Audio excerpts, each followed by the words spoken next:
ಕರ್ನಾಟಕದಾದ್ಯಂತ Rajaratnakar cinema ಭರ್ಜರಿಯಾಗಿ release ಆಗಿತ್ತು. ಈ ಒಂದು ಸಿನಿಮಾದಲ್ಲಿ ತಾಯಿ ಪಾತ್ರವನ್ನ ನಿಭಾಯಿಸಿರುವಂತಹ ಬಿಗ್ ಬಾಸ್ ಖ್ಯಾತಿಯ ಅವಿನಾಶ್ ಶ್ರೀನಿಧಿ ಅವರು ಇವತ್ತು ನಮ್ಮ ಬಾಸ್ ಟಿವಿ ಜೊತೆ ಮಾತುಕತೆಗೆ ಸಿಕ್ಕಿದ್ದಾರೆ. ಒಂದ್ ಕಡೆ ತಾಯಿ ಪಾತ್ರವನ್ನ ನಿಭಾಯಿಸಿರುವಂತಹ ಖುಷಿ, ಆ ಒಂದು ಸಿನಿಮಾವನ್ನ ಎಲ್ಲಾ ಕನ್ನಡ ಸಿನಿ ಪ್ರೇಕ್ಷಕರು ಕಣ್ತುಂಬಿಕೊಳ್ತಿದ್ದಾರೆ. ಇನ್ನೊಂದೇನಂತಂದ್ರೆ ಕೆಂಪೇಗೌಡ ಅವರ ಜಯಂತಿ. ಸೊ ಈ ಒಟ್ಟಾರೆ ಒಂದಷ್ಟು ಮಾತುಕತೆನ ನಾನು ನಡೆಸ್ತೀನಿ. ಮೇಡಮ್ ನಮಸ್ತೆ, ಹೇಗಿದ್ದೀರಾ? ನಮಸ್ಕಾರ, ತುಂಬಾ ಚೆನ್ನಾಗಿದ್ದೀನಿ. ನೀವ್ ಹೇಗಿದ್ದೀರಾ? ನಾನು ಸೂಪರ್ ಆಗಿದ್ದೀನಿ. ಒಂದ್ ಕಡೆ ಸಿನಿಮಾ ರಿಲೀಸು, ಕೆಂಪೇಗೌಡ ಅವರ ಒಂದು ದಿನಾಚರಣೆ ದಿನಾನೇ ನಿಮ್ಮ ಸಿನಿಮಾ ರಿಲೀಸ್ ಆಗಿರೋದು ಎಷ್ಟು ಖುಷಿ ಕೊಟ್ಟಿದೆ? ತುಂಬಾನೇ ಸಂತೋಷ ಆಗಿದೆ ನೋಡಿ. ಇವತ್ತಿನ ದಿನ ಬೆಂಗಳೂರು ಅಂತಾರಾಷ್ಟ್ರೀಯ ಮಟ್ಟದಲ್ಲಿ ಒಂದು ರೆಕಗ್ನೈಸ್ಡ್ ಆಗಿದೆ ಅಂತ ಅಂದ್ರೆ ಎಷ್ಟು ಪವರ್ ಇರಬೇಕು ನಮ್ಮ ಈ ನೆಲಕ್ಕೆ, ಈ ಜಾಗಕ್ಕೆ. ಇದನ್ನ ಸ್ಥಾಪಿಸಿ ಕಟ್ಟಿ ಬೆಳೆಸಿದಂತ ನಮ್ಮ ನಾಡಪ್ರಭುಗಳು, ನಮ್ಮ ಧರ್ಮ ಪ್ರಭುಗಳು, ಶ್ರೀಯುತ ಕೆಂಪೇಗೌಡರ 516ನೇ ಜಯಂತಿ ಇವತ್ತು. ಅವ್ರ ಬಗ್ಗೆ ಒಂದು ಓದಕ್ಕೆ ಸಂತೋಷ, ಅವ್ರ ಬಗ್ಗೆ ತಿಳ್ಕೊಳ್ಳೋದಕ್ಕೆ ಒಂದು ಹೆಮ್ಮೆ ಅನ್ಸುತ್ತೆ. ನಮ್ಮ ನಗರವನ್ನ ಇಷ್ಟು ಚೆನ್ನಾಗಿ ಕಟ್ಟಿ ಬೆಳೆಸಿದ್ದಾರೆ. ಸಮಸ್ತ ಕನ್ನಡ ಜನತೆಗೆ ಇವತ್ತು ನಾನು ಶ್ರೀಯುತ ಕೆಂಪೇಗೌಡ, ನಾಡಪ್ರಭು ಕೆಂಪೇಗೌಡರ ಜಯಂತಿಯ ಶುಭಾಶಯಗಳನ್ನ ಕೋರ್ತೀನಿ. ಸಿನಿಮಾ ರಿಲೀಸ್ ಆಗಿದೆ ಮೇಡಮ್ ಕರ್ನಾಟಕದಾದ್ಯಂತ. ತಾಯಿ ಪಾತ್ರವನ್ನ ಈಗ ತಾನೇ ನೀವು ಕೂಡ ಸಿನಿಮಾವನ್ನ ನೋಡಿದ್ರೆ ಎಷ್ಟು ಖುಷಿ ಕೊಟ್ಟಿದೆ? ಮಂಜೂರೇ, ತುಂಬಾ ಸಂತೋಷ ಆಗಿದೆ. ಯಾಕೆ ಅಂತಂದ್ರೆ ಈಗ ಒಂದು 3 ದಿವಸದ ಮುಂಚೆ ತುಂಬಾ ಜನ ತಾಯಂದಿರಿಗೆ ಅಂತ ಒಂದು ಸ್ಪೆಷಲ್ ಸ್ಕ್ರೀನಿಂಗ್ ಮಾಡಿದ್ರು. ಪ್ರತಿಯೊಬ್ರು ಬಂದಿದ್ದ 100ಕ್ಕೆ 100 ತಾಯಂದಿರು ಕಣ್ಣೀರಲ್ಲಿ ನೀರು ಹಾಕೊಂಡು ಹೋಗಿದ್ದಾರೆ. ನಾನು ಇದನ್ನೇ ಅನುಭವಿಸಿದ್ದೀನಿ, ಇವತ್ತು ಅನುಭವಿಸ್ತಾ ಇದ್ದೀನಿ, ಇದೇ ರೀತಿಯಾದಂತ ಮಗ ನನಗೂ ಹುಟ್ಟಿದಾನೆ ಅಂತ ಎಷ್ಟೊಂದು ಜನರಿಗೆ. ಅಂದ್ರೆ ಈ ಸಿನಿಮಾ ಹೇಗೆ ಅಂತ ಅಂದ್ರೆ ಮಂಜೂರೇ, ನಿಮ್ಗೆ ಕೆಲವು ಸಿನಿಮಾಗಳು ನೋಡಿದಾಗ ಅನ್ಸುತ್ತೆ ಸಿನಿಮಾದಲ್ಲಿ ಮಾತ್ರ ಸಾಧ್ಯಪ್ಪ, ಇವೆಲ್ಲ ನಿಜ ಜೀವನದಲ್ಲಿ ಆಗೋದಕ್ಕೆ ಸಾಧ್ಯ ಇಲ್ಲ ಅಂತ. ಆದ್ರೆ ಈ ಸಿನಿಮಾ 100ಕ್ಕೆ 100 ಪ್ರತಿಯೊಂದು ಶಾಟ್, ಪ್ರತಿಯೊಂದು ಸೀನು, ಪ್ರತಿಯೊಂದು ಹಾಡು ರಿಯಾಲಿಟಿಗೆ ಎಷ್ಟು ಹೊಂದ್ಕೊಂಡಿದೆ ಅಂತ ಅಂದ್ರೆ ಇದು ಸಿನಿಮಾ ಅಂತ ಅನ್ಸೋದೇ ಇಲ್ಲ. ಪ್ರತಿಯೊಂದು ಮನೆಯಲ್ಲಿ ಅಥವಾ ನಿಮ್ಮ ಅಕ್ಕಪಕ್ಕದ ಮನೆಯಲ್ಲಿ ಅಥವಾ ನಿಮ್ ನೆಂಟ್ರಿಸ್ಟ್ರಲ್ಲಿ ಈ ತರದ ಒಂದು ಕ್ಯಾರೆಕ್ಟರ್ನ ನೀವು ಜೀವನದಲ್ಲಿ ನೋಡೇ ಇರ್ತೀರಾ. ಸೊ ಹಾಗಾಗಿ ಎಲ್ರಿಗೂ ಒಂಥರ ಹತ್ರದಲ್ಲಿ ಲಿಂಕ್ ಆಗುವಂತ ಒಂದು ಕ್ಯಾರೆಕ್ಟರ್, ಒಂದು ಸಿನಿಮಾ. ಮೇಡಮ್ ಇನ್ನೊಂದೇನಂತಂದ್ರೆ, ಸಾಮಾನ್ಯವಾಗಿ ಸೆಲೆಬ್ರಿಟಿಗಳು ಅಂದ ತಕ್ಷಣ ಏನಂತಂದ್ರೆ ಲೈಫ್ ಲೀಡ್ ಮಾಡ್ತಿರ್ತಾರೆ. ಹಾಗೇನೆ ತುಂಬಾ ದುಡ್ಡಿರುವಂತವ್ರು, ಹಾಗೇನೆ ತುಂಬಾ ಶ್ರೀಮಂತರು ಅಂತ ಕೇಳ್ಪಟ್ವಿ. ಆದ್ರೂ ಕೂಡ ನೀವು ನಿಮ್ಮ ದುಡ್ದಿದ್ದೀರಾ, ನಿಮ್ಮ ದುಡ್ಡು ಅದು ನಿಮ್ ಇಷ್ಟ. ಬಟ್ ಆದ್ರೂ ಕೂಡ ಸಿನಿಮಾವನ್ನ ನೋಡೋದಕ್ಕೆ ಆಟೋದಲ್ಲಿ ಏನಕ್ಕೆ ಬಂದ್ರು ಅಂತ? ಓ, ನೀವು ನಾನು ಆಟೋದಲ್ಲಿ ಬಂದಿದ್ದು ನೋಡ್ಬಿಟ್ರಾ? ಮಂಜೂರೇ, ನಾನು ತುಂಬಾ ಒಂಥರ ಪ್ರಾಯೋಗಿಕವಾದ ಬದುಕನ್ನ ಬದುಕೊಂಡು ಬಂದಿರೋಳು. ನಮ್ಮ ತಂದೆನೂ ಕೂಡ ಪ್ರೊಫೆಸರ್ ಆಗಿದ್ರು. ನನ್ನ ಯಜಮಾನರು ಕೂಡ ತುಂಬಾ ಒಳ್ಳೆ ಪೊಸಿಷನ್ ಅಲ್ಲಿದ್ದಾರೆ. ದೇವ್ರು ಯಾವುದಕ್ಕೂ ಕಡಿಮೆ ಮಾಡಿಲ್ಲ. ಆದ್ರೆ ನಾನು ಹೆಚ್ಚಾಗಿ ಪ್ರಾಯೋಗಿಕ, ತುಂಬಾ ಪ್ರಾಕ್ಟಿಕಲ್ ಆಗಿ ಯೋಚನೆ ಮಾಡುವಂಥವಳು. ಬೆಳಿಗ್ಗೆ 9:30ಗೆ ನಾನು ಥಿಯೇಟರ್ ಅಲ್ಲಿ ಇರಬೇಕು. ಪೀಕ್ ಅವರ್, ಎಲ್ಲ ಕೆಲ್ಸಕ್ಕೆ ಹೋಗುವಂತ ಸಮಯ. ಆ ಸಮಯದಲ್ಲಿ ನೀವು ಡ್ರೈವಿಂಗ್ ಮಾಡ್ಕೊಂಡು ಡ್ರೈವರ್ನ ಕರ್ಕೊಂಡು ಬಂದಾಗ ಇಲ್ಲಿ ಪಾರ್ಕಿಂಗ್ ಸಿಗದೆ ಇರಬಹುದು. ಯಾಕಂದ್ರೆ ಸಾಮಾನ್ಯವಾಗಿ ಫಸ್ಟ್ ಡೇ ಫಸ್ಟ್ ಶೋಗೆ ನೀವು ಹೋದಾಗ ತುಂಬಾ ಫ್ಯಾನ್ಸು, ಕನ್ನಡ ಸಿನಿಮಾದ ಅಭಿಮಾನಿಗಳು ಎಲ್ಲ ತುಂಬಿಕೊಂಡಿರೋದ್ರಿಂದ ನಿಮಗೆ ಪಾರ್ಕಿಂಗ್ ಸಿಗಲ್ಲ.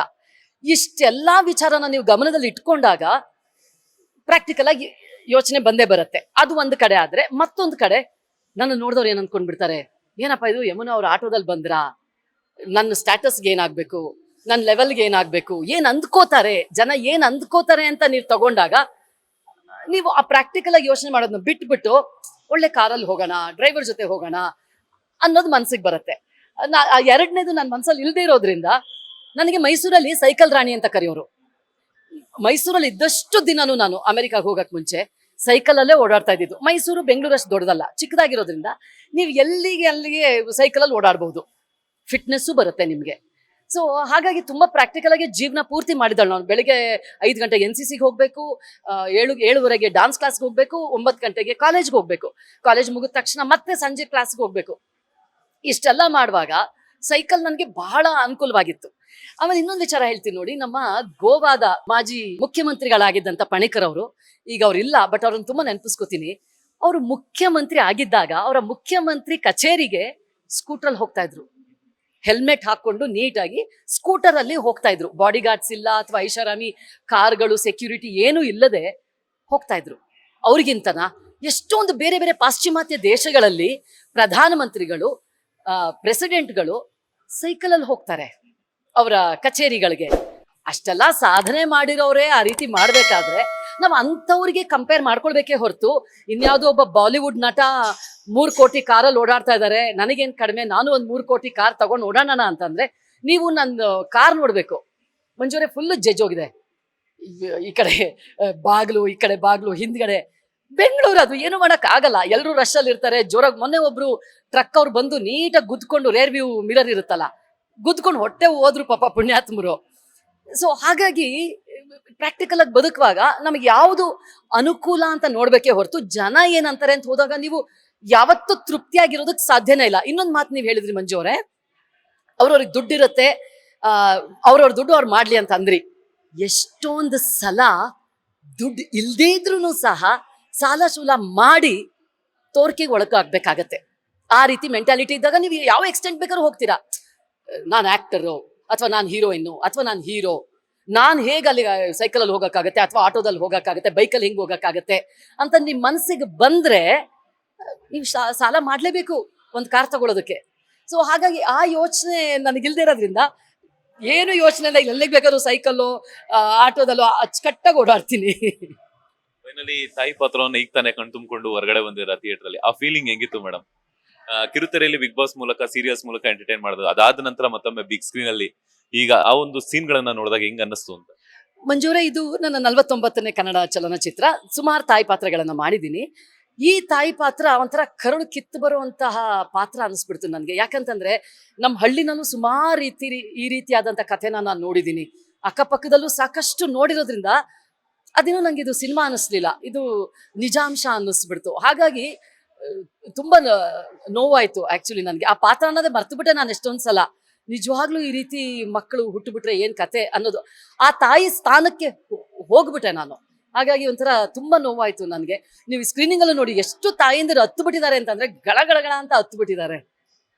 ಥಿಯೇಟರ್ ಮುಂದೆ ಸಾಮಾನ್ಯವಾಗಿ ಹೀರೋ ಡ್ಯಾನ್ಸ್ ಆಡ್ತಾರೆ, ನೀವು ಅವ್ರ ತಾಯಿಯವ್ರ ಜೊತೆನೂ ಕೂಡ ಅವ್ರ ಟಪಾಂಗುಚ್ಚಿ ಡ್ಯಾನ್ಸ್, ನೀವು ಕಥಕ್ಕಲಿ, ಭರತನಾಟ್ಯಂ ಅದು ಇದೆಲ್ಲ ಆಡಿದ್ ನೋಡಿದ್ವಿ, ಬಟ್ ಇವಾಗ ಟಪಾಂಗುಚ್ಚಿ ಡ್ಯಾನ್ಸ್ ಆಡಿದ್ ಇವತ್ತೇ ನೋಡಿದ್ವಿ. ಆ ಫೀಲಿಂಗ್ ಎಲ್ಲ ಹೆಂಗಿತ್ತು ಅಂತ?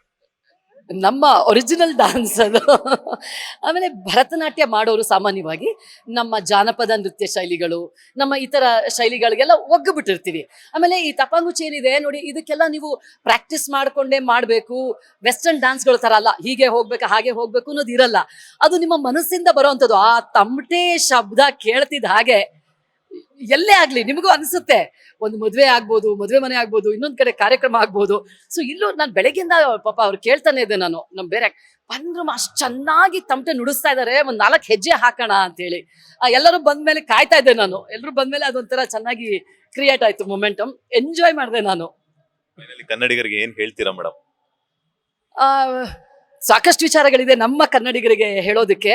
ಒಂದು, ಇತ್ತೀಚೆಗೆ ಕೇಳಿ ಬರ್ತಾ ಇರೋಂಥದ್ದು, ತುಂಬಾ ಥಿಯೇಟರ್ಗಳಿಗೆ ಜನ ಹೋಗ್ತಾ ಇಲ್ಲ ಅನ್ನೋದನ್ನ ನಾನು ಕೇಳ್ಪಟ್ಟೆ.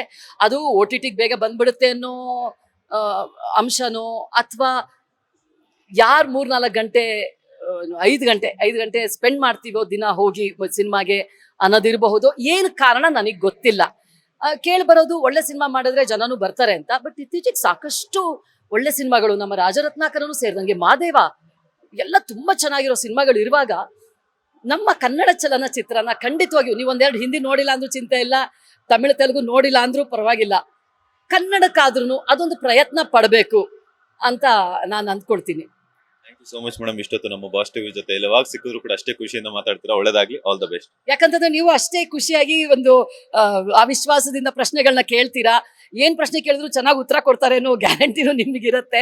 ಆಮೇಲೆ ನಾನು ಸ್ವಲ್ಪ ಮನಸ್ಸು ಬಿಚ್ಚಿ ಮಾತಾಡೋ ಅಂತವಳು. ಸೊ ಹಾಗಾಗಿ ಆ ಒಂದು ಒಡನಾಟ ತುಂಬಾ ಚೆನ್ನಾಗಿದೆ, ಹೀಗೆ ಇರಲಿ. ಥ್ಯಾಂಕ್ ಯು ಸೋ ಮಚ್ ನಿಮ್ಗೆ ಬಾಸ್ ಟಿವಿ ಮಂಜು ಅವರೇ. Thank you. ಇದಾಗಿತ್ತು ನಟಿ ಯಮುನಾ ಶ್ರೀನಿಧಿ ಅವರ ಮಾತು. ಕ್ಯಾಮರಾ ಪರ್ಸನ್ ರವಿಚಂದ್ರ ಜೊತೆ Manjunath Srinivas, boss TV Kannada, Bengaluru. Latest ಹಾಗೂ ಇಂಟ್ರೆಸ್ಟಿಂಗ್ ಸುದ್ದಿಗಳಿಗಾಗಿ ಬಾಸ್ ಟಿವಿ ಕನ್ನಡ ಚಾನೆಲ್ನ ಸಬ್ಸ್ಕ್ರೈಬ್ ಮಾಡಿ, ಹಾಗೆಯೇ ಬೆಲ್ ಐಕಾನ್ ಪ್ರೆಸ್ ಮಾಡಿ.